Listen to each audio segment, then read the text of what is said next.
Good morning, everyone, and welcome. It's wonderful to see you, and thank you for joining us for this most difficult annual meeting. I really hope we never have another time where we have to deal with such obstacles like we do today. And I so appreciate your willingness to join in these difficult circumstances. There will definitely be time for people to unmute themselves. It's going to be in the second half of the meeting. In the second half of the meeting, we'll have some breakout sessions, which are scheduled to last about 20 minutes. And we hope you can all join us for those. We're going to begin with our opening prayer here in just a moment. I know people are still coming in. We just ask that you mute yourself unless you have a point of business for the meeting. I encourage people to use the chat box to send messages to their friends. You can find the chat box. For a lot of us, it's in the bottom toolbar in the Zoom program. And so please use the chat box to send comments and talk with your friends and share other things. I've got the chat box up right now. Ron, can you just wave at me? Can you hear us now? Great, thank you. Yeah, it was kind of in the world of radio, they would have said it was the deadly dead air phenomena where we had no sound at all happening because everybody was muting as they came in. But hopefully everybody is hearing well now. And please do send messages to us in the chat box if there's any need.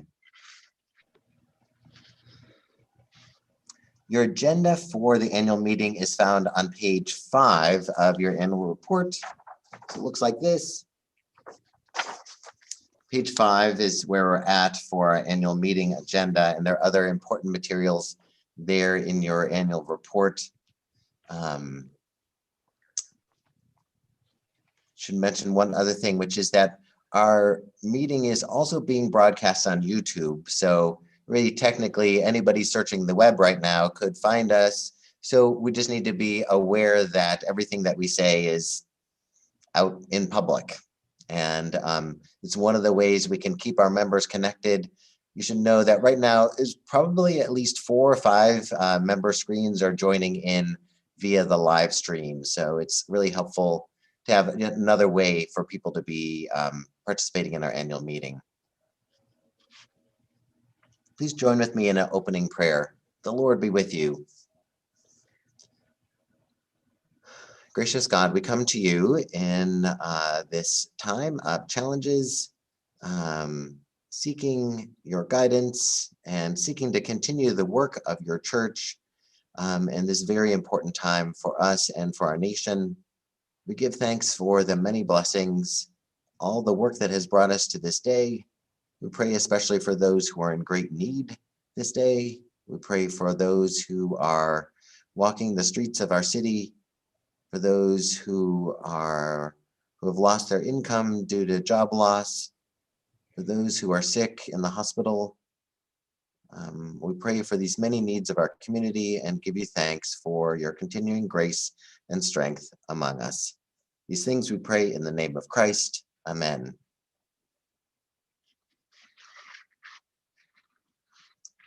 So our first order of business, well, let's see, I think I have to officially say the 2021 annual meeting of St. Paul's Church is called to order. I think that's the official way to begin. And I'm going to announce the officers of the meeting. I'm the presiding officer as the rector of St. Paul's. Betsy Barker is serving as our parliamentarian. Jennifer Breyer is serving as clerk. DJ Eigelsrud is chair of the Nominating Committee. Liz Belden-Handler and Jean Stanton are serving as tellers. This is especially important for today's meeting. If you're participating via Zoom, you'll be able to vote using the polling mechanism that's set up in Zoom. And you'll find it's actually easier to vote this way than during a normal annual meeting. So So those of you who are participating via Zoom, it should be very easy for you to vote. Those who are participating via the live stream, we're asking you to call either Jean Stanton or Liz Belden Handler. Their numbers are printed also in your annual meeting report there on page 5, the agenda. And we thank Liz and Jean for receiving those votes via telephone. So we're going to begin with a test vote, since the first things we need to do in the business meeting are to have some votes. And Mark King, our engineer, is going to bring up the poll question right now. And we thought in order to make it fun, we just talk about ice cream. And your 3 choices here for the sample vote are strawberry, chocolate, and coconut. And you'll see when you read the question is, what is your favorite flavor of ice cream? There are some situations in which we have 2 people on one screen, and I'd like you to try to see whether you can vote twice. We obviously want to ask other people to not vote twice, because we wouldn't want coconut to win when chocolate was at really everybody's favorite. So let's try in this voting question to see whether people where you have 2 people on a screen can vote twice. And perhaps you can just let us know via the chat box whether this is working or not. So Mark, are we ready? Okay, here, let's see. I'm going to launch the poll because it looks like, there you go. Do you see your polling question there? Should have popped up on your screen. And one of the fun things with this is you can actually see how the votes are going. You can see which flavor is winning.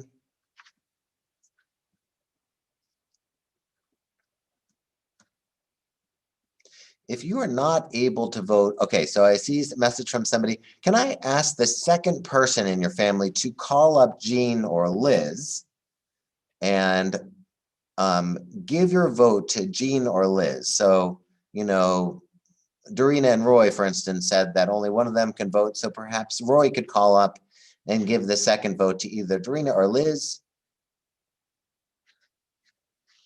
Then Dorina and then Liz and Jean are going to call their votes into us here at the church, and we will add those to the tallies. So don't be surprised if strawberry ends up winning in the end, because there are lots of people still voting, and you may not see them on your screen. This is not unlike, you know, our election in November. You don't see all the votes at once. You have to wait till the absentee ballots are counted in order to get an accurate number.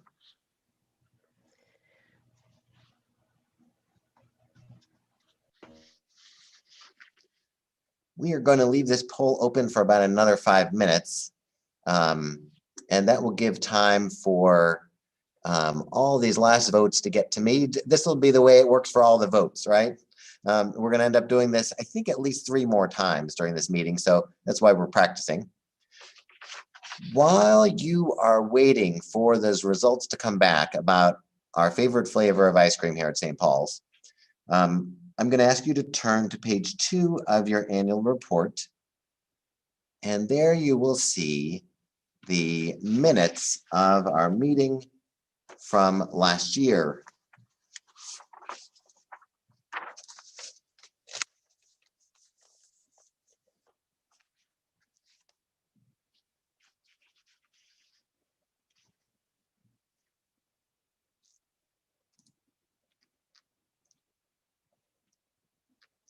Great. It is really great to see so many people here at our meeting.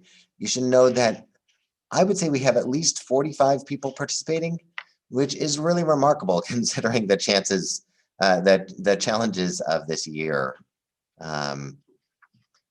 So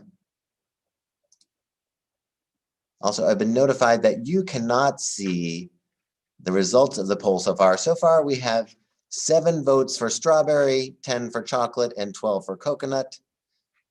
But we got more votes coming in. So continue to let people vote there. We're going to leave this question open for a few minutes, as I said, and I'm going to ask At this time, if there are any corrections to the minutes from last year's annual meeting. If you have a correction, I ask you to unmute yourself and take the floor. Philip, I have one correction on last year's meeting. Yes, Betsy Barker. Yep, and that was that I was serving as parliamentarian, not as chancellor. Thank you very much. Jennifer Breyer, did you get that change there? We've got a change that Betsy Barker should be listed as parliamentarian, not as chancellor. All right. Any other corrections to our minutes from last year's annual meeting?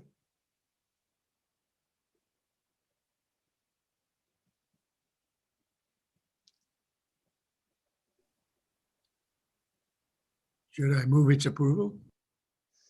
David, I'm going to ask you to wait for just a moment here, and I'm going to see if I can announce the results of our poll about the ice cream. And perhaps Jean and Liz, if you have votes, can you make sure that you call them into Betsy Barker, and I will add them into our tally. I'm going to leave the room for just a moment. I'll be right back.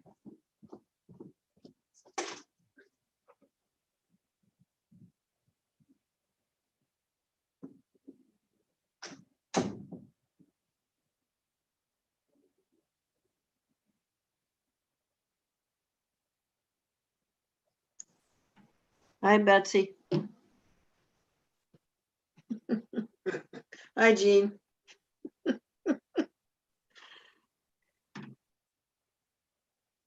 For some reason or other, Ruth, you're not muted, huh?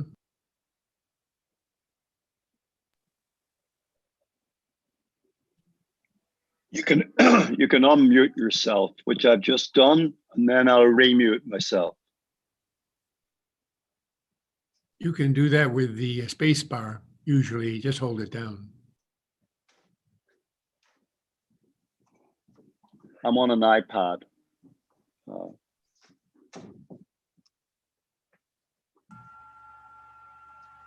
Are we blinking? Yes, you are blinking. You know what I'm going to suggest is that you can still see us if you just hide your video. Yes, that's Sure. what I've been doing, but Yeah. I just Okay. tried again. Yeah. I don't know why I'm blinking this morning. Well, we won't get to see you, but you'll get to see us. Okay, bye. Bye-bye. Oh. Yeah. Still waiting for those votes about the ice cream to come in here. And we actually need to do that before we can launch our next poll here. I'm going to make some notes.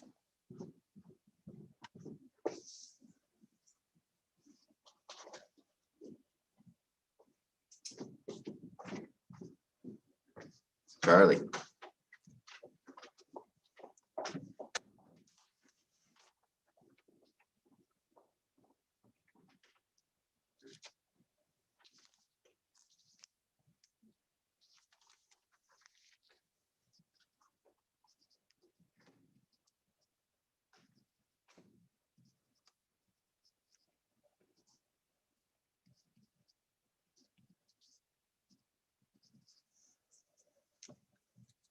You'll be glad to know that it is a neck and neck race here for between chocolate and coconut.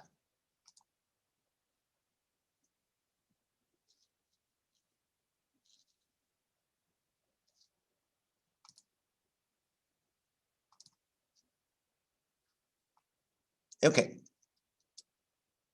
So, so I'm learning more about Zoom all the time. It looks like we can launch the next poll question. So it looks like we are ready for a motion to approve the minutes as amended. So move. Okay. And I see Liz waving her hand at me, and Liz has seconded this. So David Ridings has made the motion to approve the minutes of our 2020 annual meeting as amended, and Liz had seconded the motion. So here's your polling question. You'll see it pop up on the screen. And for those of you who are joining us via the live stream, the answer is just yes or no. Do you approve the minutes of the January 26th, 2020 annual meeting as amended?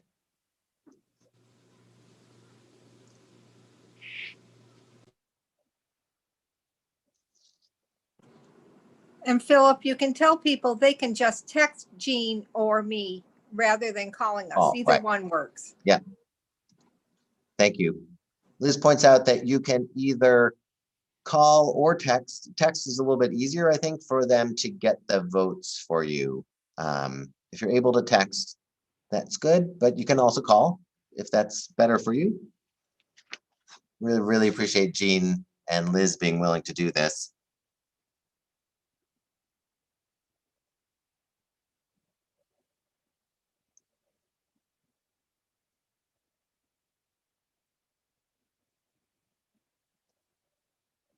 And I hope you all see Betsy Elkin's suggestion that when the ice cream stand opens in June, we are going to have a party and everybody will get to choose their favorite flavor of ice cream, and we won't be just talking about it.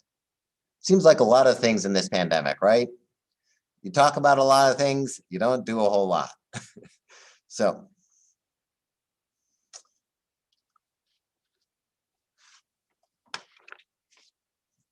we're going to leave that poll question open for a few moments here.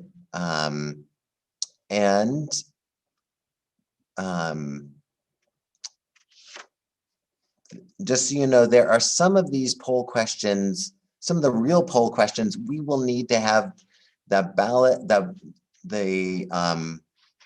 things open for an hour.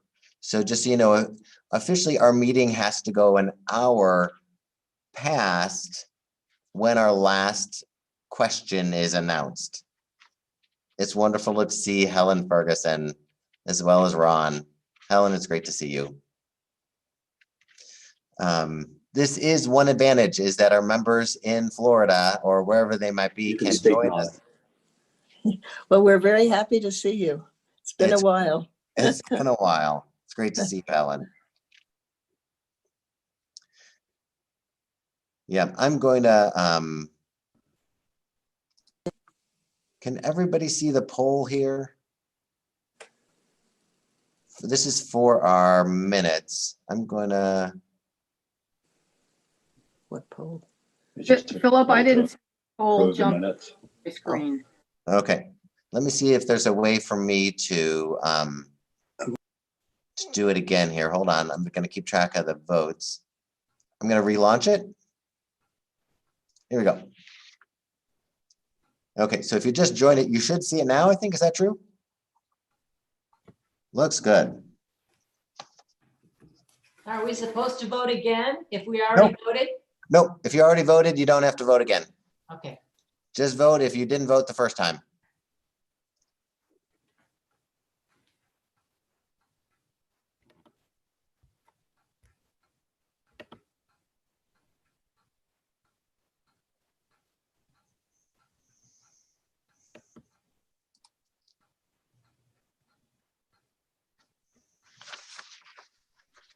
As we're waiting for people to finish voting, I do want to just let you know, you can imagine at the diocese that they have been puzzling over how are people going to do annual meetings for several months. And we actually had a meeting for all of the clergy and wardens about how to do an annual meeting. And we are following their suggestions. And they also emphasized to us that our annual meeting this year does not have to be perfect. We just have to have an annual meeting. So we'll hope it's as good as possible, and we will be patient with one another as much as possible. And I appreciate you all being patient with me as we are trying to have this meeting actually happen, even though it's in such a strange format.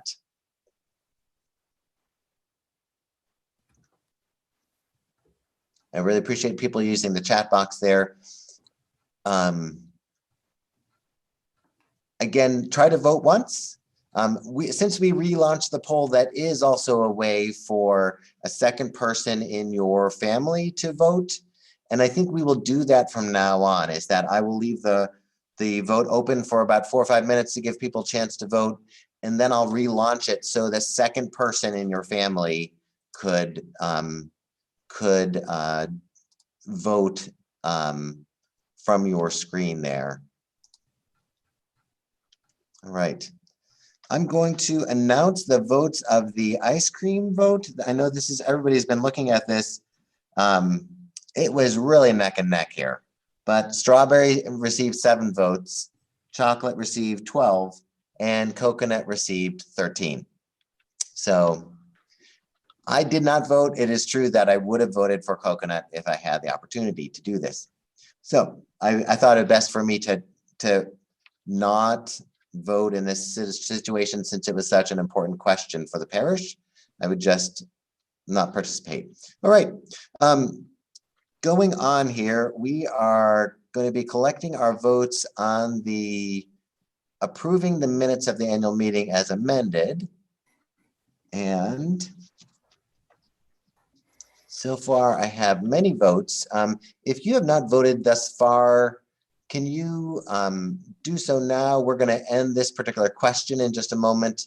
And we're also, we're going to try to collect these votes from Liz and Jean, even though the question will be technically open for, I don't know if we, Betsy Barker, can you tell me, do we have to have this question open for an hour?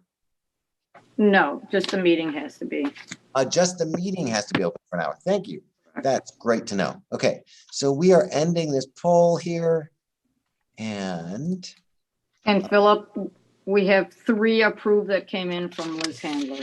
okay, great. If anybody else has an approval, please let us know. Or if you vote no on accepting the minutes. And I'm sorry, Jean just texted, she has 1 yes vote. Okay, So great, thank you. So then it looks like we have a result for approving the minutes. The vote was 46 in favor and 0 opposed to approving the minutes. That is wonderful to have 46 people participating in this meeting. Earlier we were talking about what would constitute a quorum. It's great to know that we are well above the number that we'd need for a quorum here. Okay. So we are on to item number 5 in your agenda. Again, we're on page 5 in your annual report, and I'm turning it over to DJ, who is going to present the slate that is presented by the Nominations Committee. DJ?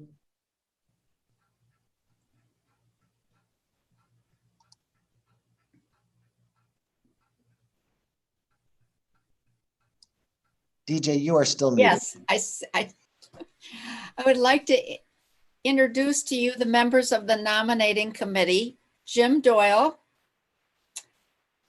Lori Sanderson, Mary Hastings, and myself.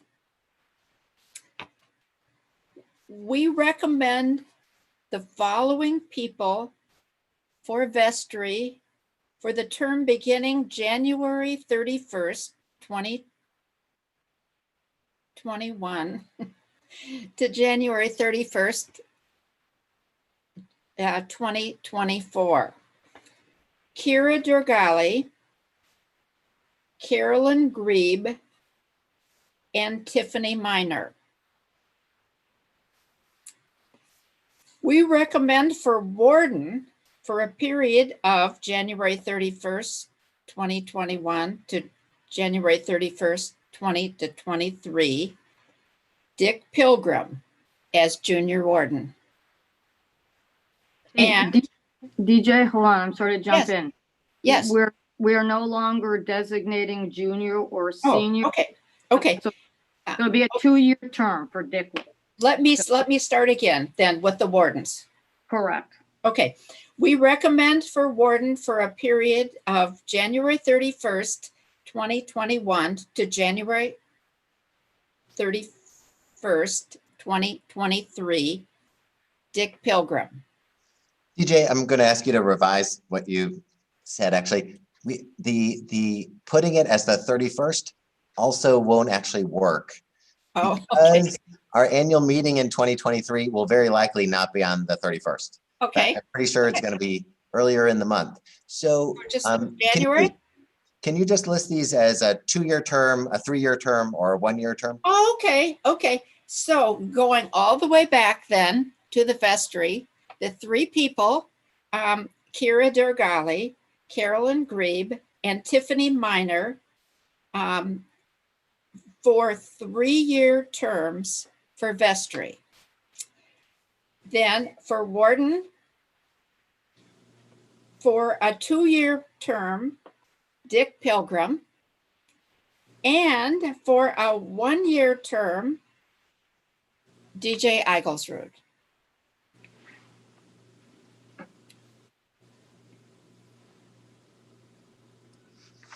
Betsy Barker, do you have anything to add there? Are we all set with that announcement? We are all set, but when we vote, we want to vote in this order. Warden, 1 year, warden, 2 years, and then the vestry. Okay. So we have these, we are now in item 6 in your agenda, if you're following along with your agenda in the annual report, which is voting for the wardens. Before we do that, Dick Pilgrim. can we please use the word nominate for the minutes? Yes. At this time, I invite nominations from the floor for warden. Are there any nominations from the floor for warden? And I think you want to do that differently, for a 1-year term. Sorry. Any nominations from the floor for a 1-year term for warden?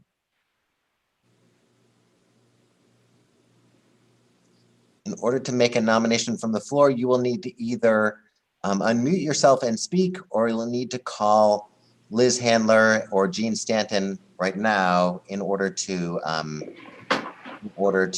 make your nomination from the floor.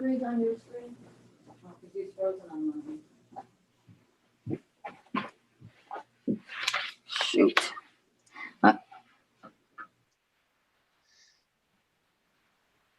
Any nominations from the floor? Can I ask, are there any nominations from the floor for a 2-year term for warden? Nope, you froze on my screen. Did people vote on the 1-year term then, if there's no nominations from the floor, before you move to the 2-year warden? So there were no nominations from the floor, and I'm going to combine these 2 warden nominations into one. And I know this is not going to be perfect, but we are already a half an hour into our meeting, and I need to limit the number of poll questions we have. So we are going to, if there are nominations from the floor, we will definitely break them up. But if there are no nominations from the floor, we are going to poll these as a single question for warden.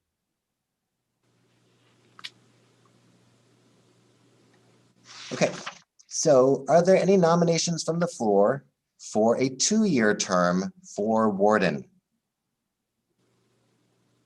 Any nominations from the floor for a 2-year term for warden? Again, if you are participating via Zoom, you just need to unmute yourself and speak at this time. If you are participating via the live stream, if you have a nomination from the floor for a 2-year term for warden, you need to call either Liz Handler or Jean Stanton at this time. I would like to move that we close nominations and cast a unanimous ballot for the 1-year term and the 2-year term person. Thank you. Could I say, Dick, since you are a person that is, unless that's been arranged, you are someone that we're voting for, I'm not sure that it would be appropriate if you yourself made that motion. It was arranged. Well, Might have been, but. okay. Okay, so moved. Okay, so Ron has made this motion that we cast a single ballot for the slate of 1-year term warden, that's DJ Eigelsrud, and 2-year term warden, that's Dick Pilgrim. Is there a second to this motion? I'll second it. Doug Muncy. Okay, so Ron Ferguson has made this motion and Doug Muncy has seconded the motion. I'm going to put the poll up right now. And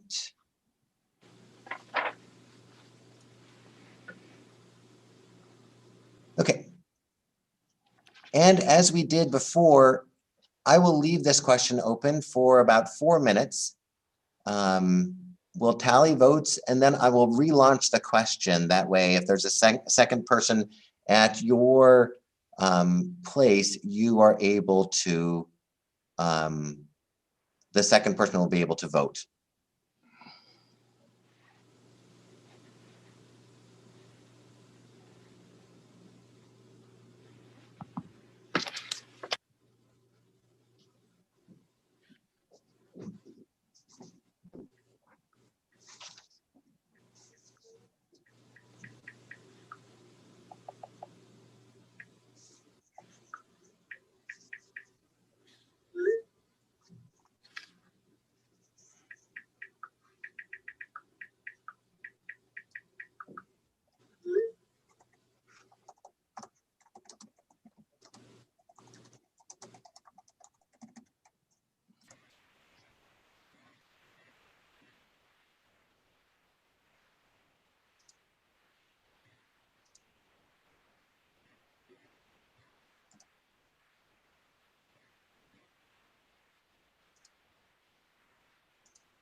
All right, so we've got a lot of votes coming in here.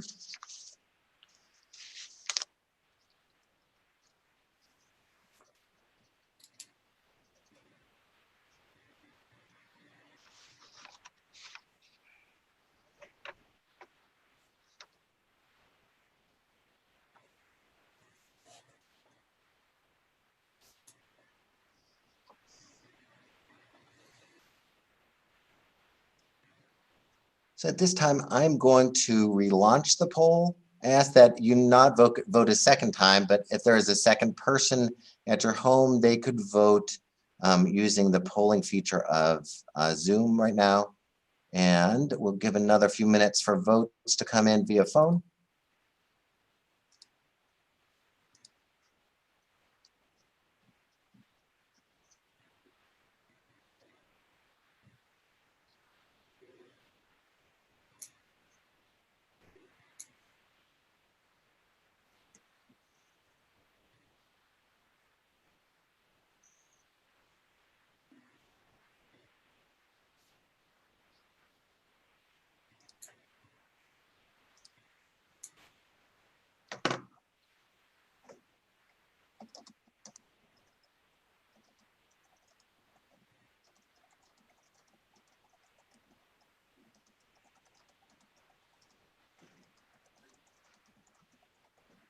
Thank you, Charlie.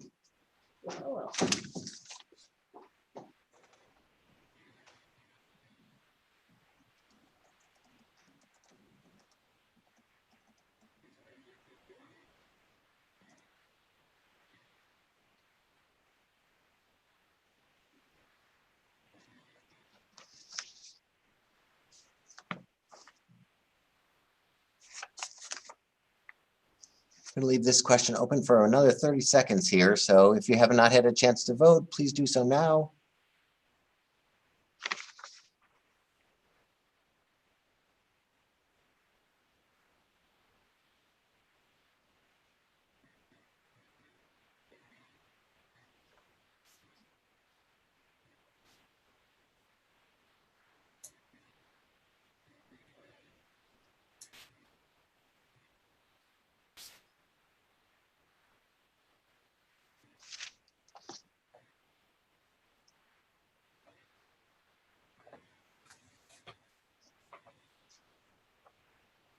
And we will close our balloting for this question about casting a single ballot for DJ Igelsrud as warden with a term of 1 year and Dick Pilgrim as warden with a term of 2 years.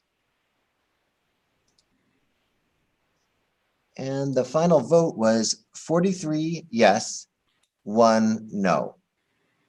So thank you very much, DJ and Dick, for being willing to serve in St. Paul's as wardens.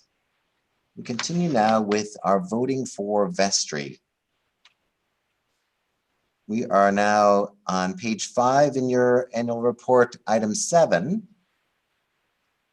And I'll just read these names in case you are listening and are not viewing your annual report. The 3 nominations for Warden, these are for 3-year terms. Sorry, for vestry, these are for 3-year terms as vestry are Kira Dirgali, Carolyn Grebe, and Tiffany Miner. Are there any nominations from the floor? Any nominations from the floor?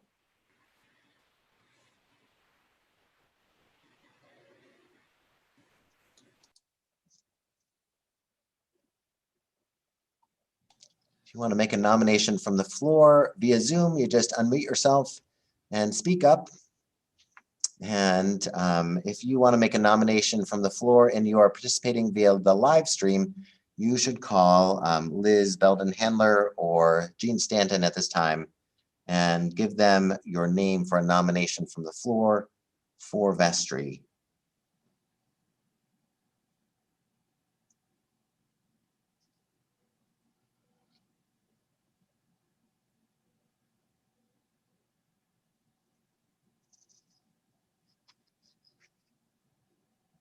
Again, we're still waiting for any nominations to come in from the floor. Just want to make sure people actually have time to do that if they'd like to make a nomination.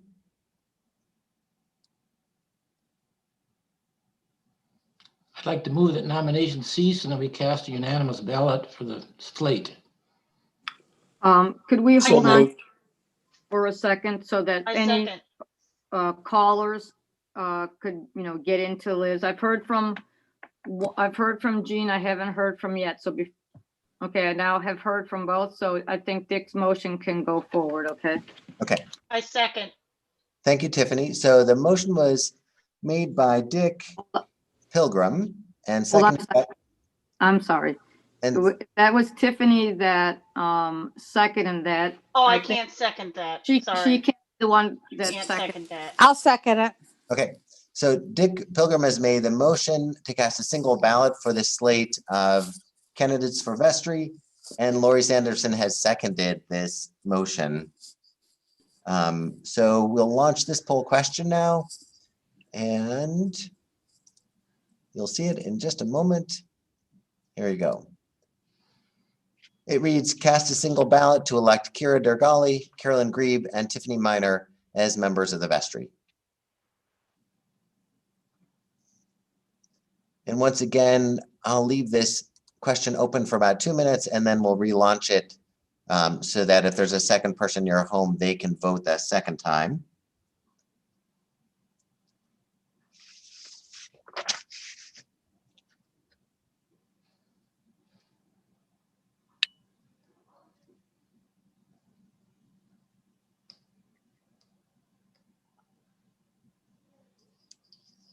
For those of you who are following along in your annual report on our agenda, you'll see that our next item will be the treasurer's report. And Doug Muncy, our assistant treasurer, will be delivering that report in just a minute or so.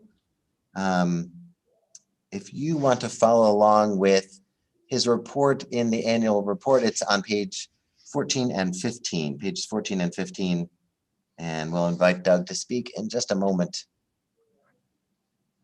Thank you all so much for your patience as we make our way through the business of the church this way. You can imagine vestry meetings have been a lot like this over the past 11 months. And so this kind of thing we're doing right now is exactly what we've seen in vestry meeting. And a lot of procedure and not necessarily a lot of fun. So thanks to all of you who are keeping up the good spirit with this.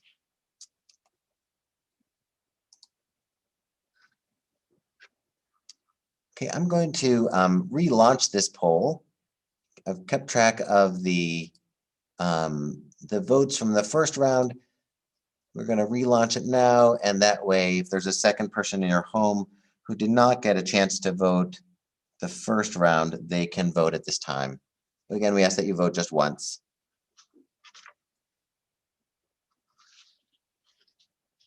Yes, Jessica King, procedure is fun. Although I would say it's more fun to be with your friends.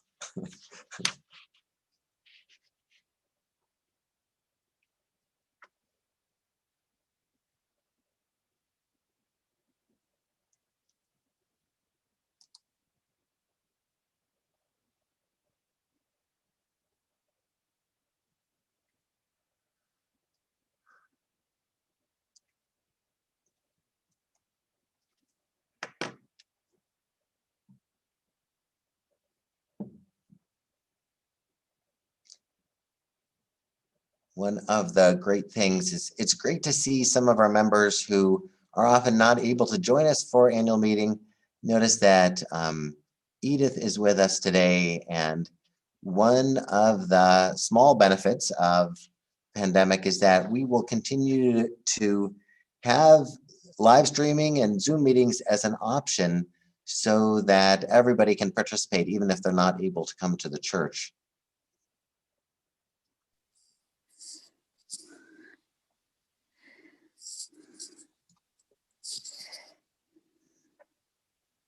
Great, just checking our poll results here. Leave this open for just about another 30 seconds in case you have not had a chance.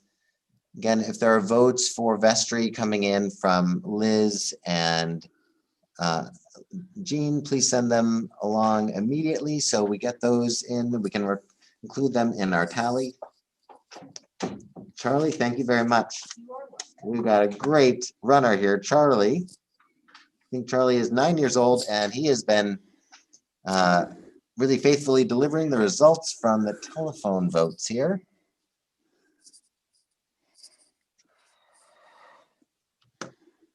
And I believe we're ready to announce the results of this voting for this single ballot for vestry members. The total is 43 in favor, 43 yes, and 0 no votes. So again, we thank Kira, Carolyn, and Tiffany for their willingness to serve as vestry members. We are going to continue now with our treasurer's report, and we ask that Doug Muncy take the floor and give us his report. Thanks, Father Philip. Excuse me. Looking at page 15, obviously that photo of me, it was taken pre-pandemic, if you take a look today. So, but anyhow, to begin, I want to thank everybody for their tremendous support during 2020. When you look at the numbers, you'll see that it was one of the more positive, memorable years, I think, that we've had financially. So thank you, everybody, for getting your pledges in and really supporting all of the efforts. Also need to thank Judy for all the work that she does behind the scenes, to Becky Livingood again for her work related to the Federal Payroll Protection Program application. We received almost $60,000 through that program, and I can say that after this report was published, we did receive word that our loan, the initial loan, was approved in full as a waiver, as a grant. So that was huge. Also, thanks to the members of the Finance Committee. It's their oversight every month that has really brings to the fore the stewardship that they bring to the resources that we do have. So thanks to all of them. Their names are listed on the report.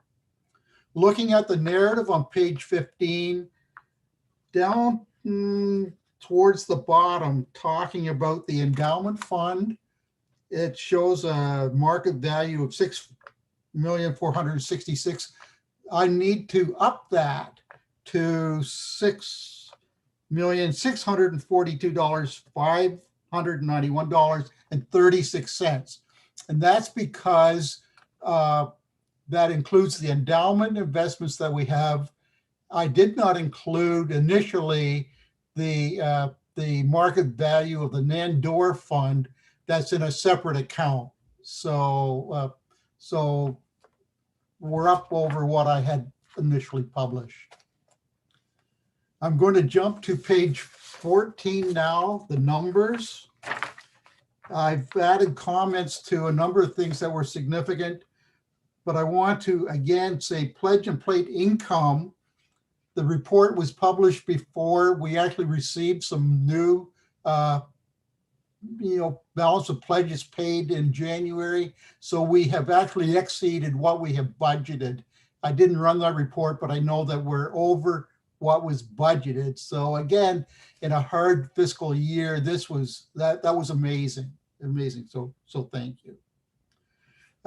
Looking at income again, there's two lines: program donations and designated donations. The examples I've got here are just sample. This whole report is sort of a summary. So each of those two accounts has some funds in it besides what I've listed in my comment. But the designated donations, you'll see that we had $24,258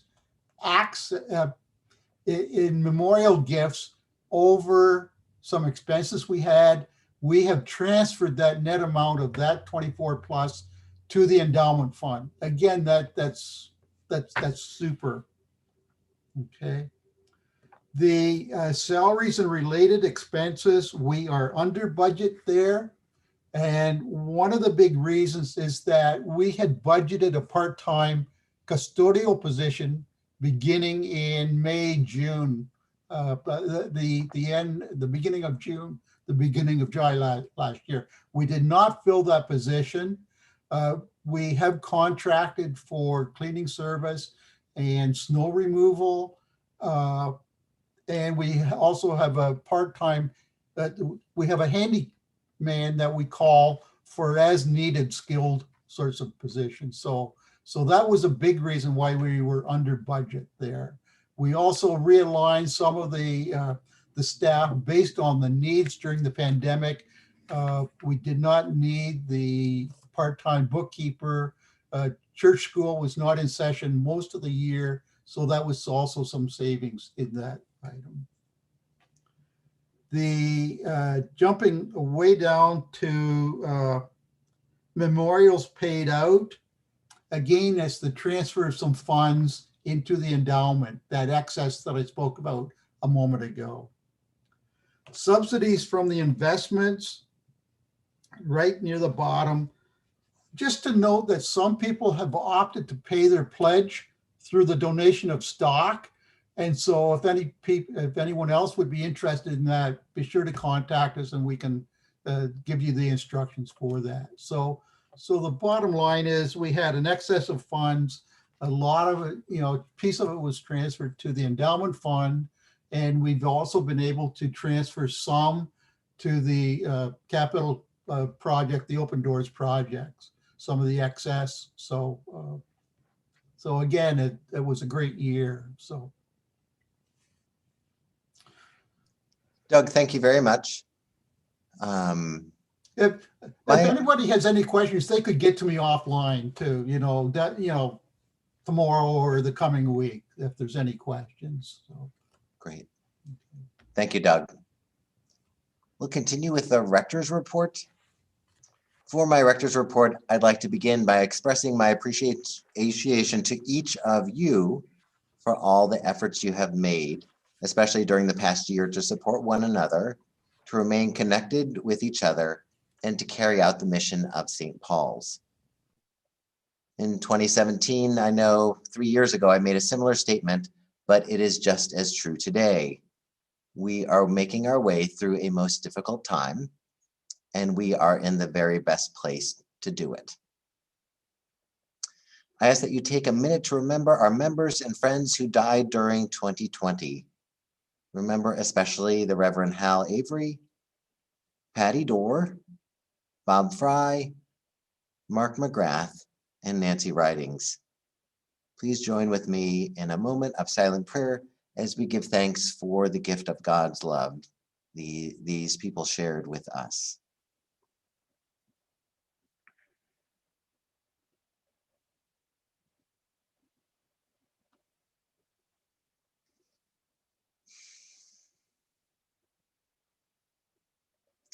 Finally, I'd like to take a few minutes to tell the story of the past year by telling the stories of 6 individuals these past year. These 6 represent the kinds of effort and ministry I've seen from many, many of our members. Their stories are in some way your stories. First, during the past 11 months, St. Paul's has often felt like a sad, empty shell of a church. But our building has rarely been empty for a day. Jim Potts has been in our building almost every day, doing some sort of work. Especially during the past 6 months, Jim has been watching over the building, taking notes of leaking pipes and broken radiators, getting estimates for work that needs to get done. Many mornings this winter, Jim has been at St. Paul's opening up the door for a repair contractor while I was still underneath a warm quilt in my bed. This was not at 9 o'clock. This was at 7 o'clock in the morning. Needless to say, this is not something that falls under the organist and choir master's job description. On top of all this, we've had to make many changes to our worship services in order to conform to safety requirements. At each step, Jim played a pivotal role in making sure our services continue in as normal way as possible and that our worship space looks beautiful. And so we give special thanks to Jim for the work he has done during the past year.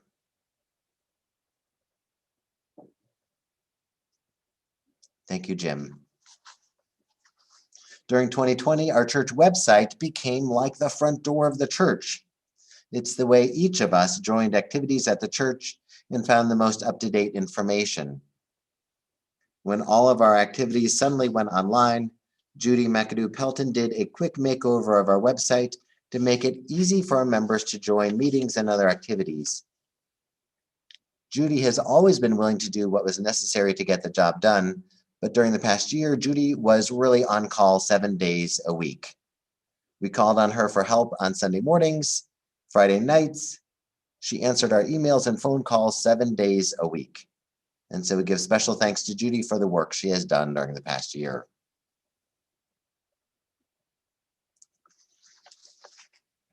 During the pandemic, one of our top priorities was to have better communications with our members. Since we were almost never in the building together, it was more important than ever to communicate using our newsletter.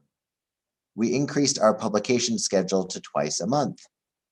Many members took us up on our offer to send a paper copy of the epistle via the mail. And it was Liz Belden Handler who made it all happen. Twice a month, Liz stopped by the church to pick up a large basket of newsletters, address labels, and stamps. With a smile on her face and joy in her heart, she sent them to our members so we could all feel a bit more connected in this time of need. And so we give special thanks to Liz for the work she has done during the past year. Thank you, Liz. For me, the greatest challenge of the pandemic has been the constantly changing set of safety requirements for us as we attempted to present some semblance of our worship service every Sunday morning. I think this part of the pandemic might have been easier for the little churches, the ones where 15 or 20 members gather, often without a priest, and hymns are led by someone singing and playing the piano. Perhaps it was foolish for me to persist in this effort during the pandemic, but one of the main ways for me to pray is through music, through the hymns of the church. So it seems so important for us to continue to have some presentation of our music. Throughout all of these technical challenges and changes, Dick Pilgrim was always willing to help. There was a period of 3 months last summer when Dick arrived at church at 9 a.m. every Sunday to lead the hymns from a separate room as if he was singing from a television studio. I can't think of another time in my life when someone with such great musical gifts was so willing to share them at such an important time. And so we give special thanks to Dick.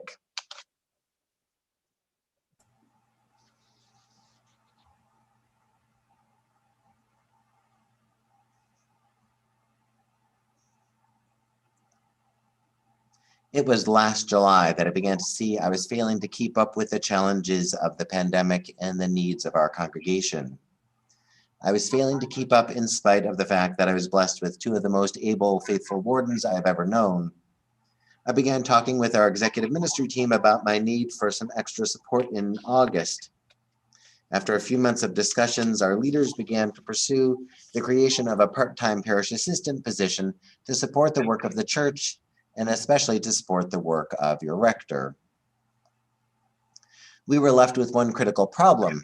The greatest challenge was immediate. We needed help immediately.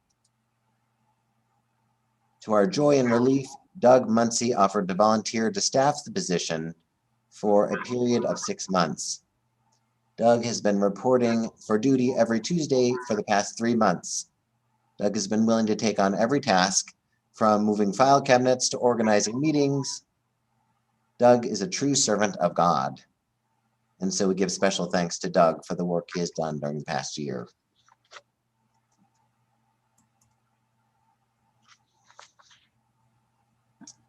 In the church, we remember that the Holy Spirit is constantly moving among us, working gently, quietly, trying to help us get things working the best way, even when we have no idea of what will be truly best, even when we have no idea of what will be required of us in the coming year.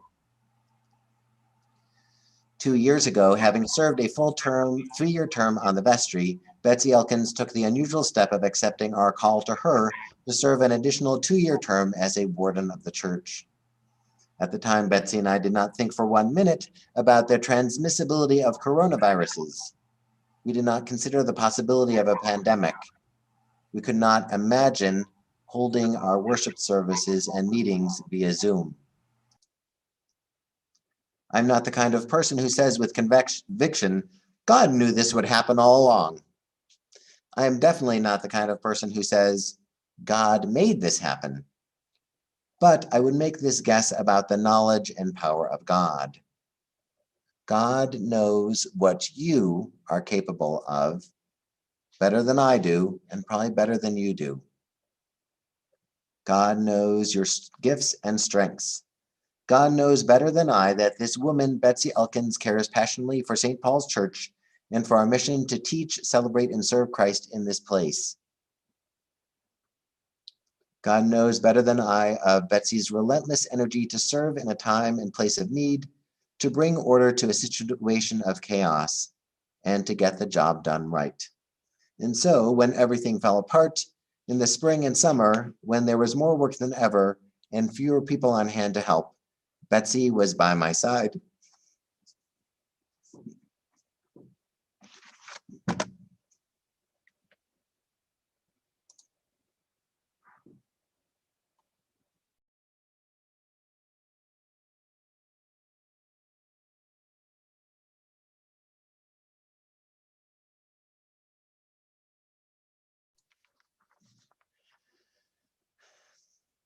We could not have done it without her.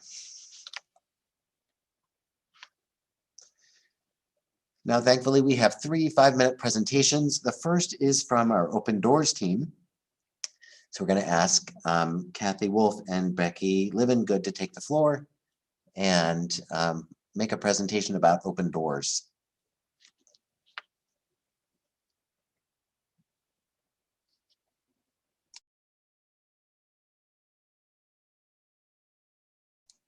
Becky, you are still muted. We can't hear you.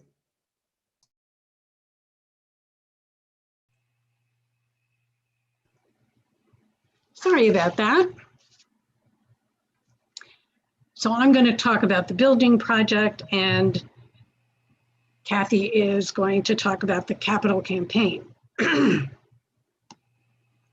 purposes of this project are to catch up on needed repairs to our historic parish house, to make sure that it will serve the worship, mission, and financial needs of the congregation, and to provide a place for the Syracuse community to enjoy music, meetings, receptions, and other gatherings. We wanted and still want to prepare for our 3rd century of ministry in downtown Syracuse. We can think of our building renovation project as having 3 stages: planning, raising funds, and construction. We have been in the planning stage for a very long time and have clear understanding of the needed and wished for work.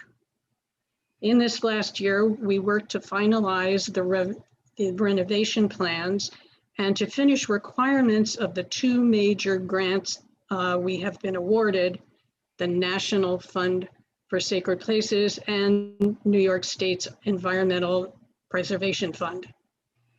In spite of the pandemic's slowing down of everything, we have begun our capital campaign. Before I turn you over to Kathy to talk about that, I want to remind you of the work we propose to undertake in the parish house. Repair windows and masonry. Replace all 4 roofs, except not our copper roof over the cathedral. Construct 3 accessible entries, one of them completely new from the parking lot into the sergeant foyer. There will be an elevator. There will be new bathrooms in the sergeant foyer. In the Hanson dining room, there will be expanded storage and a permanent video conference setup. Preparing the chapel for multi-purpose use and as a space for Sunday school for our youngest children. We also had, a lot of other thoughts of things to do. First in the line, I think, is making improvements to the lower level so that the caring place has a good place to be if we can raise enough money. So now Kathy will bring you up to date on the capital campaign. Thank you, Becky. Our capital campaign actually started last year with the feasibility study that was conducted for us by Partners for Sacred Places. They conducted 44 interviews with a mix of 24 members of St. Paul's and 20 community members, and they prepared a comprehensive report of their findings.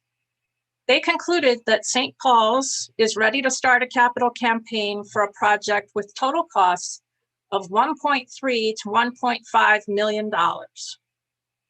While that may sound daunting, remember that we've already received 2 major grants that Becky just mentioned that total over $800,000, or more than half of our goal. We've now engaged Partners for Sacred Places as our capital campaign consultants. Partners has unique expertise in community-wide fundraising for historic sacred places. They'll help us to leverage the role we play in the Syracuse community and to raise money from both within and without the St. Paul's membership. And they have a vested interest in our success, since they're also one of our funders through the National Fund for Sacred Places. We are now in the quiet or silent phase of the campaign. This time is used to organize the campaign structure and to secure lead gifts. The Open Doors Capital Campaign is led by our rector, Philip Major, Becky Livingood, and our lead consultant, Gianfranco Grande, and his staff. Here you can see an example of the structure for the campaign. So Philip, Becky, and Gianfranco provide oversight and management of the steering committee, which is co-chaired by David Ridings and by me. The group that you have known as the Open Doors Task Force is now part of the larger steering committee. And that also includes 2 more members of St. Paul's and 2 community members. They are Tom Cantwell, Betsy Elkins, Wally Francis, Marion Greenhall, Gary Grossman, Michael Mock, Doug Muncy, and Joe Sisko. The steering committee serves as an advisory board and provides oversight of several task forces that will be organized soon. The task forces will help with everything from writing the case statement to communications, to identifying and cultivating potential donors, and to managing the overall building project. Partners will provide training for all volunteers and work with us on every step of the process. When the case statement is ready, the fundraising begins. We start from within our St. Paul's family. Our goal is to have 100% participation from the membership of St. Paul's. Every gift we receive, no matter the size, brings us closer to our goal and shows the degree to which we support our cause. This sends a very strong message to those in the community who will be asked to give. Remember, this is separate from your annual pledge to St. Paul's, and you'll be able to pay your capital campaign pledge over 3 to 4 years. The silent phase lasts until we raise 60 to 65% of our overall goal. Then we enter the public phase, where we reach out to the broader Syracuse community. The entire campaign should run through this fall. Thank you. Thank you, Kathy. If you have questions for Kathy and Becky, there will be a breakout session in about 10 minutes where you will get to choose to either join the open doors discussion or one of the other topics. But right now we'll move to our second topic, which is the caring place. And this is being presented by Betsy Elkins and Jim Doyle. Betsy, take it away. Thank you. I'm going to give you a very brief background of how the Caring Place came into being and how the Open Pantry was established. And clearly I'm using a script so that I stay on task and on time. The idea of the Caring Place grew out of discussions with our Open Doors Task Force and representatives from the Syracuse community. We had space and the community had a need, a daytime drop-in center for those with housing instability. After several months of discussion and planning, we decided on a name for this center, the Caring Place, and developed this mission statement: to create a safe community of hospitality where healthy, caring relationships develop and individuals are supported. We were pleased to offer this place of hospitality to our neighbors in downtown, and after many months of planning and more training, we opened the Caring Place for several hours, 1 day a week, a Thursday, in September of 2019. Seems like a long time ago.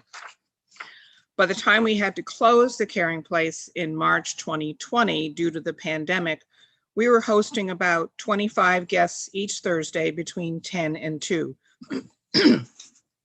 Our guests would enjoy coffee and snacks, conversation, some small craft activities, cards or other games, reading, or just simply relaxing, or a simple hot lunch. We offered some clothes and personal care items when possible. We were beginning to build a relationship with many of our guests. We were getting to know our guests as they shared their stories with us and with other guests. We looked forward to welcoming them back each week. Unlike the Samaritan Center, where guests come for a meal and leave, our guests came, shared time and conversation with us, and had a meal. We were off to a great start and could envision this ministry growing in many ways in the future, such as open more days, expanding our offerings, and including more services by partnering with other agencies in Syracuse. After pausing the Caring Place in March, we still wanted to continue offering some help to our neighbors during this difficult time. The idea of the Open Pantry, where we would put food in a small box for folks to take as needed, like the tiny library concept, was conceived by Jim Doyle and built by Bill Pitcher. We were excited about this plan, and when the pantry was set in place this summer, it quickly became very popular. Many St. Paul's people have been filling the pantry to help feed our neighbors. Others have donated money to help us purchase food. It has been a very successful venture that will likely continue indefinitely. Having a little box of food in front of our church is a visible sign to all who pass by that St. Paul's is actively serving the community. And it has encouraged downtown residents, and there are over 4,000 of us, to join us in this mission. Many who live near the church are regularly filling the pantry. The open pantry is a connection to all our downtown neighbors, those who fill the pantry and those who take from it. You've heard from Becky and particularly about how the Caring Place hopefully will be part of our Open Doors project. It will be very good to have a dedicated space for the Caring Place to expand as future needs are determined and as resources are available. In the more immediate future, we are hopeful that we will be able to resume the Caring Place in some form sometime in 2021. We know that our guests have been missing the Caring Place and are eager to return. I see them on the street. We also know that many are shopping at the open pantry. I see them there. I want to acknowledge those who have been working at the Caring Place so you know who I meant when I said we. Jim Doyle has been our Caring Place coordinator leader. Others who have staffed the Caring Place are Doug Muncy, Denise Dolge, Marion Greenhall, Carolyn Grebe, Barbara Bell, David Webb, Stacy McHugh, and Sophie Harris, and a few others outside of St. Paul's and myself. And of course, Father Philip assisted us as we began this ministry, attending many meetings and training sessions with us. And when we do reopen, we will be looking for more people to help staff. I cannot tell you with any certainty who has helped with the open pantry.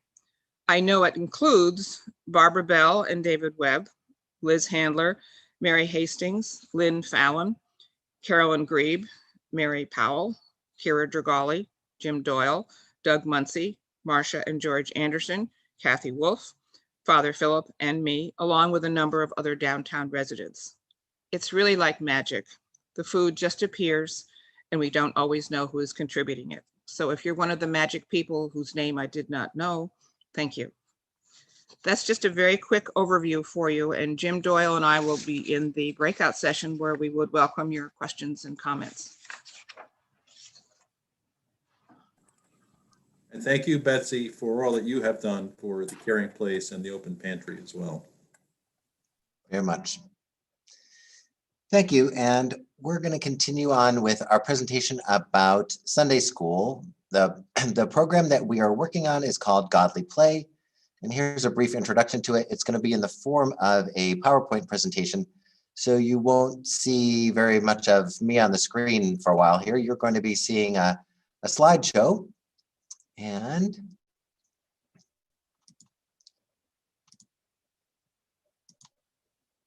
it's like this. So your question might be, what is Godly Play? Godly Play is the most widely used Sunday school program in Episcopal churches. It is a program focused on the spiritual growth of children ages 3 through 9. Sometimes you have some a little younger, sometimes a little bit older, but that is the main group. And it is based on more than 40 years of research and practice in teaching children. So you might be asking, what does it look like? A Godly Play classroom is organized around shelves of carefully chosen high-quality materials, such as a wooden Noah's Ark with animals and human figures. And stories of the Bible and the church are told by the adults and then explored by the children as they use the materials. So I found this example from a church in Texas. This is their Godly Playroom. Notice that there are really short shelves. That's because everything is really supposed to be accessible to the children. Also that there are these baskets of materials. Each basket contains a lesson or a series of lessons. All right, so a Godly Play lesson looks like, it's nurturing children in their spiritual growth through a structured process of storytelling and exploration. More about that in just a minute. And encourages children to explore stories and ideas from the Bible and the church. So here you see a teacher is telling the story of the story of the Good Shepherd. You see the sheep in the little sheepfold, and there's a special mat here. The teacher tells the story using specially created materials.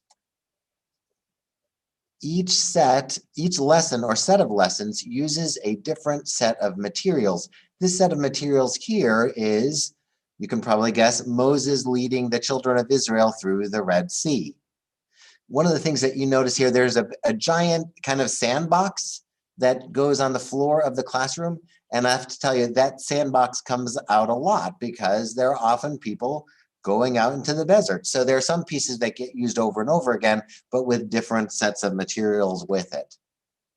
And here you see children in a Godly Play classroom. They are exploring the story of the 10 Commandments here. So you see here, the 10 Commandments are written on different little tablets of stone. And the children are checking out all the materials and the different elements of the story. And they would be able to come back week after week to, again, revisit the story. So your next question might be, how are we going to make all of this happen at St. Paul's?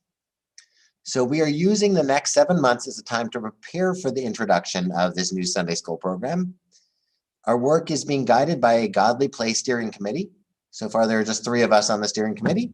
Let me know if you're particularly interested in Sunday school and perhaps you'd like to join us on the steering committee.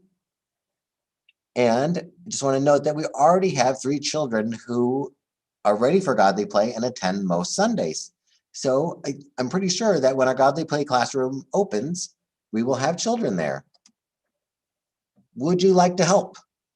Beginning in April and continuing through the rest of 2021, we will need volunteers who can help with woodworking, crafts, and especially sewing. So if you are interested in helping, keep your eyes out in the epistle and let us know how you might like to help. I think that's my last slide. There we go. Right. So as I mentioned just a minute ago, we're going to now have some breakout rooms. You'll have the choice of asking questions and having discussion about one of these areas. These breakout rooms will be about 15 minutes long. So when the breakout rooms are posted in just a minute, you will actually have, you'll have 3 options, but it'll just look like 2 rooms. One of the rooms will be labeled, I think it's labeled the Caring Place. And the second room, I believe, is labeled Sunday School or Godly Play. You have a third option, which is to stay in this main room, and the discussion there will be about the Open Doors Project. So if you want to participate in the Open Doors Project, don't join any of the breakout rooms, just stay where you're at, and Kathy and Becky will lead you in that discussion. So now you have the option of joining one of the breakout rooms. And in order to join, you simply find your name on the list and join the room that you've got there.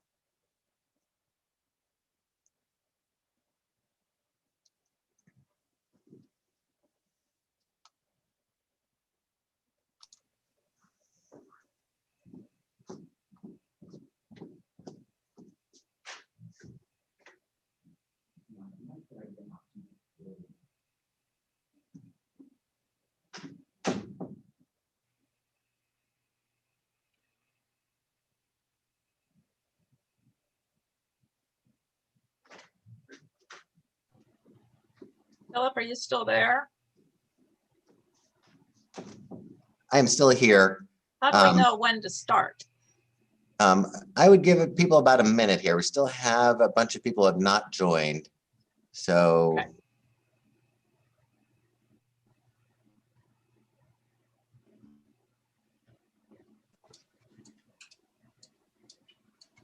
All I have is a screen of people.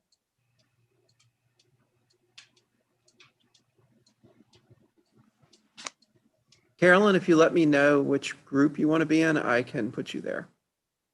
Do the Sunday School Godly Play. Thank you. No problem.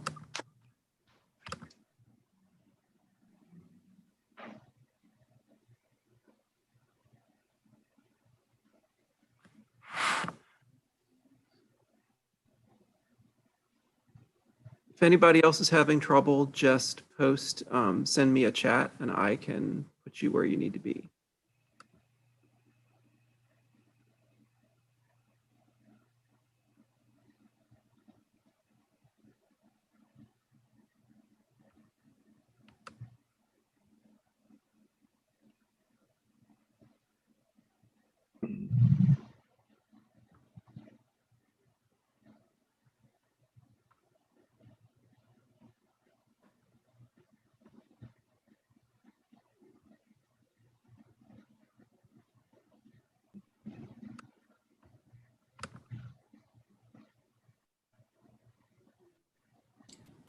I'm still just seeing people. I've no indication of anything. Mary, are you interested in following the open doors discussion or? Yeah. Then you're in the right place. You're in the right place. Okay, yeah. Is anyone who's left in this main area wanting to be at one of the other breakout sessions? Then I guess we're ready to entertain your questions, right, Becky? Yes, indeed. And I'd like to also add that this breakout room will be live on YouTube. So just be aware of that for those who are participating. The other groups won't. And we're being recorded, correct? Yes. So please unmute yourselves and ask your questions or share your comments.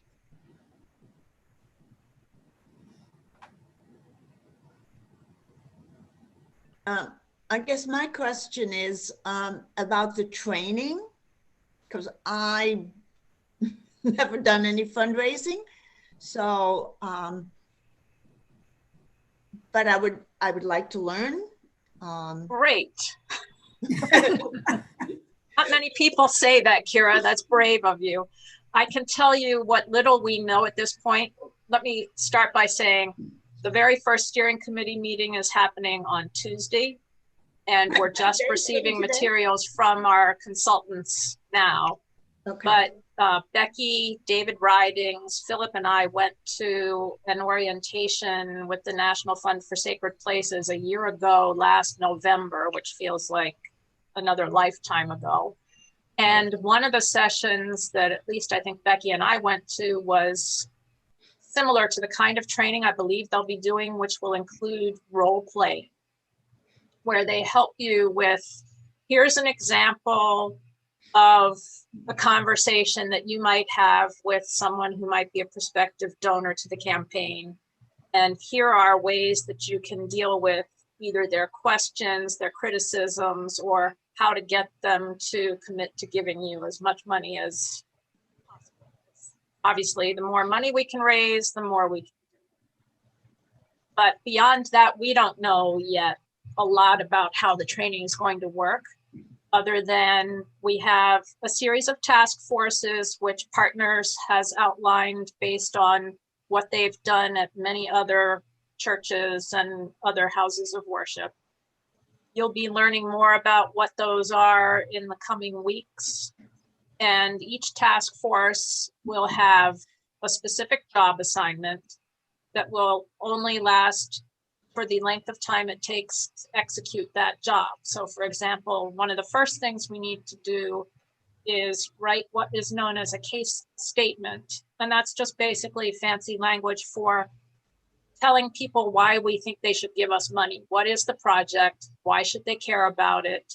And trying to do it in a very short and concise way that also somehow creates an emotional response from somebody that says, yes, I want to support this. And so that skill will require people who have writing ability and who know something of the history of St. Paul's or are willing to learn about the history of St. Paul's and are willing to work collaboratively with a small group of people to craft what we hope will be a really strong case statement. That may also get turned into some kind of a video presentation, something we're investigating starting tomorrow. I would be happy to get into, to find out a little bit more about what you just spoke about. Great, thanks, Mary. What it's going to take is lots of people being willing to commit to helping out on the different task forces. This is what I'm thinking, you know, because right now we don't know what all the things are, the items of your task force are going to be. Right. That would be my interest now is things develop and come around to find out what these items are going to be, kinds of things you're looking for.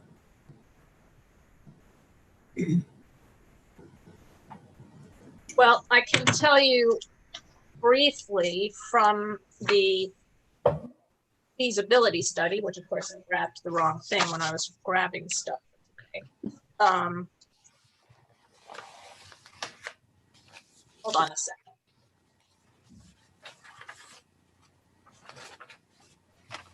I think she's grabbing a list of what the task forces will be and will cover. Yeah, I just grabbed the wrong document earlier. Some of these names may change over time, but we're starting out with we have the case statement task force we already talked about. The community task force, which is looking at the broader Syracuse community. What relationships do all of us at St. Paul's have with people outside of our community? For example, the people who come to concerts here, or all the different groups that have performed at St. Paul's, one example. And trying to figure out who else might benefit from using our space. So it's sort of extending a little bit of what we've been doing for the last, 4 or 5 years, Becky? 5. Yeah. So coming up with identifying, cultivating, and leveraging our relationships in the community is how they define that particular task force. There's another group that they're calling the Diaspora Task Force, which is basically looking at who has had connections to St. Paul's in the past, and maybe they're not with us anymore, but their families were very closely connected to St. Paul's at some point. We've had people who have moved away, may still be interested in the future of St. Paul's. And so one of the places to start is just looking at all the different names that have been attached to memorials within the building, and then going through lists of people who've been part of the St. Paul's life over, gosh, probably the last 100 years, even if we could do that. And then trying to figure out, do we still have family members we can connect with who might find this project something they would be connected to at this point. There's also an individual donor task force, which is looking at potential donor lists that are being created, I believe, by Philip and our consultants. But we need to be able to provide as much information as possible about people that we are trying to cultivate. So if we have an idea of what their ability to give might be, we can target what we think is an appropriate request of them for a donation. There's another task force that's being called the Development Task Force, which will be helping primarily with dealing with more grant opportunities, which in our case would probably only be from private foundations and maybe corporations or corporate foundations. So it's another opportunity for people with writing skills and grant writing skills in particular to be helpful. And it also will involve some amount of research, although a lot has already been done. So it's more targeting the timing and the message that is appropriate to particular funder that we might be appealing to. One great example from our feasibility study was there was a representative of the John Ben Snow Foundation that was willing to be interviewed for the feasibility study, and they provided all sorts of helpful information about what we would need to do in order to qualify to receive a grant from them, including the timing and how much other money we will have already had raised before we should even approach them. And they have several different pockets, if you will, that you can apply to for funding. So pointing us in the right direction for which place to go in order to get the right request and ask for the right amount of money. And that, you know, the willingness on their part to share all of that indicates that if we do it right, we'll probably be successful.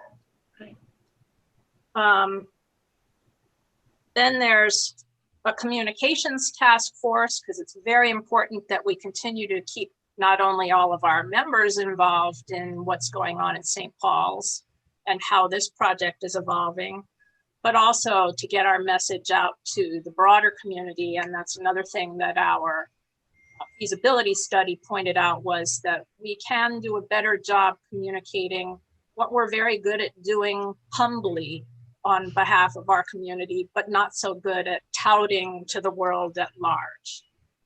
So we need to kind of get out of our shells and be comfortable with promoting ourselves in order to get people's attention. And that's something that doesn't come naturally to most of us, probably. It's just not part of our framework. And the last task force, which is probably the most important one in my mind, is the project management task force, which is actually supervising the building project itself and making that happen. And Becky is chairing that task force. Yes, happy to be doing that. Can I piggyback on Mary's question? Absolutely. I think the question raises for me the issue is whether you're seeking volunteers for these task forces or whether you're going to recruit. In other words, you have people in mind that you will ask. We will be doing a little bit of both, I suspect.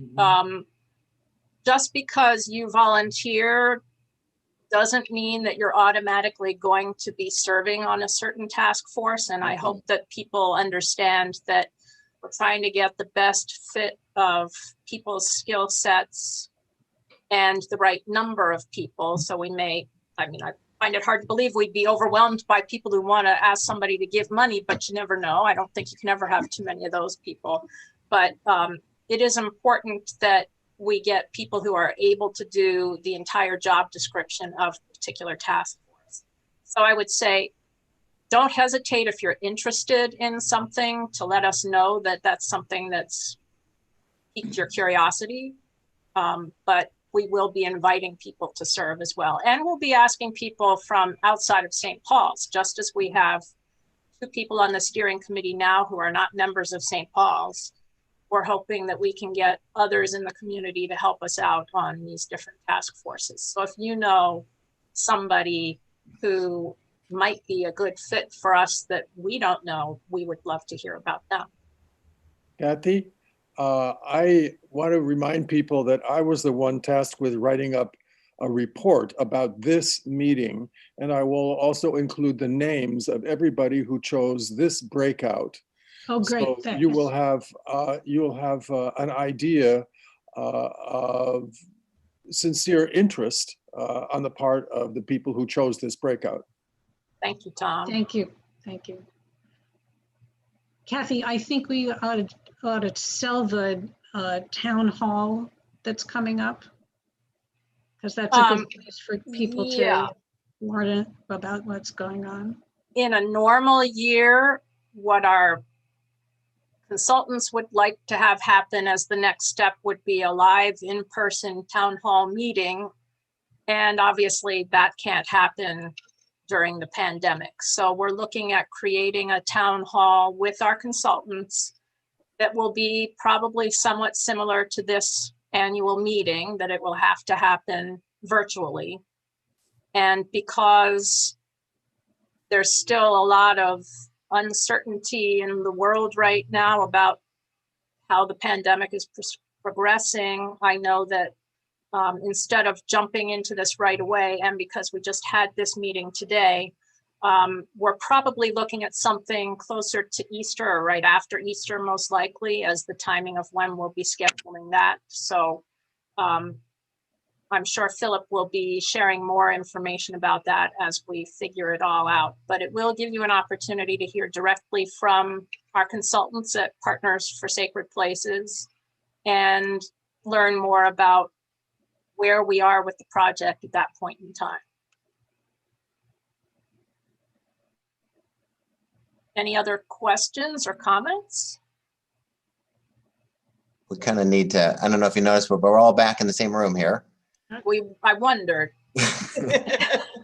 Yeah, your meeting just got crashed by all the breakout rooms. That's fine. We talked about the option of having people report out. I have to say at this point, it's after 12 o'clock. You all have been very patient. This has been an hour and 40 minutes for most of us looking at a Zoom screen. And I so appreciate everybody's participation. This has been really, it exceeded my expectations in terms of what we could actually do. So thank you to all of you. Thanks especially to Mark King for helping to coordinate all this. I am going to offer a closing prayer, and I'm going to ask that from each of our breakout rooms, perhaps you'd be willing to do a summary for the epistle that will be coming out on February 15th to summarize your results from your presentations and discussions at annual meeting. And notice we've already lost a bunch of participants, so we're going to close with a closing prayer. The Lord be with you. Also with you.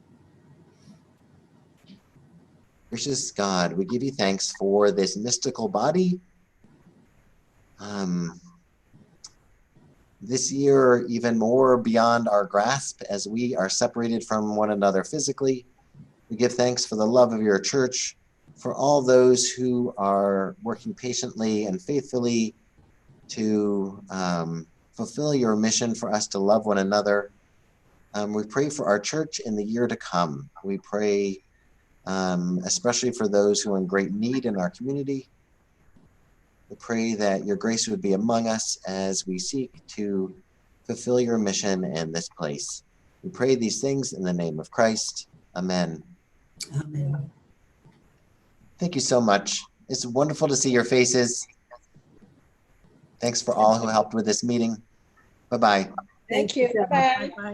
Thank you, Father Philip. Thank you. Thank you for your leadership. Thank you all. Thanks, Tiffany. Yeah. Bye. Look at all the Thank you folks. for all you do. Good to see you.